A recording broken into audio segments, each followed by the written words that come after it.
భద్రాద్రి కొత్తగూడెం జిల్లా సారపాకలోని ITC factory దగ్గర ఉద్రిక్త పరిస్థితులు నెలకొన్నాయి. 14వ వేతన ఒప్పందాన్ని వెంటనే అమలు చేయాలని డిమాండ్ చేస్తూ ఐఎన్టీయూసీ మిత్రపక్ష కార్మిక సంఘాలు నిరసన చేపట్టాయి. వేతన ఒప్పందం అమలులో యాజమాన్యం జాప్యం చేస్తోందని ఆరోపిస్తూ కార్మికులు అడ్మిషన్ బ్లాక్ దగ్గర బైఠాయించి నినాదాలు చేశారు.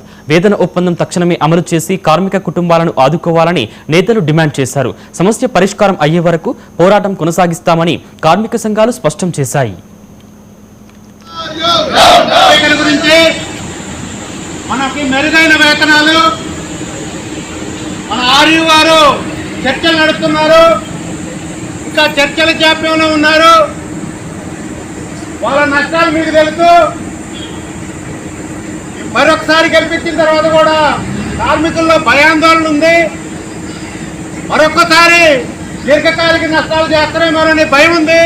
దాని మీద కార్మికులందరూ కూడా ఇంత ఘనంగా నిరసన తెలియజేస్తున్నారు. ఆర్యూ వారికి కానీ యాజమాన్య వారికి కానీ ఒకటే చెప్తున్నాం, ఇటు కాలనీ నిర్మాణం కానీ ఇన్ని రకాలుగా కార్మికుల్ని ఆవేదనకు గురి చేస్తున్నారు. ఈ పార్టీకి పాత క్వార్టర్స్ అన్ని కూడా ఉన్న వాళ్ళందరూ కూడా కాలనీలోకి వెళ్లాల్సిన పరిస్థితి. 4 సంవత్సరాలు అయింది. 4 ఫేజులు అంటే ఫేజ్కు 90 కోట్లు, 9 నాళ్ళు 360 కోట్లు నిర్మాణం కావాల్సి ఉంటే ఇంతవరకు ఆ 90 కోట్లు కూడా నిర్మాణం కాలేదు. ఇలాంటి పరిస్థితులలో ఆర్యూ ఉంది.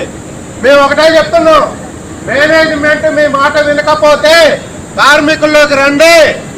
ఇంతమంది కార్మికులు మీకు మద్దతుగా ఉన్నారు.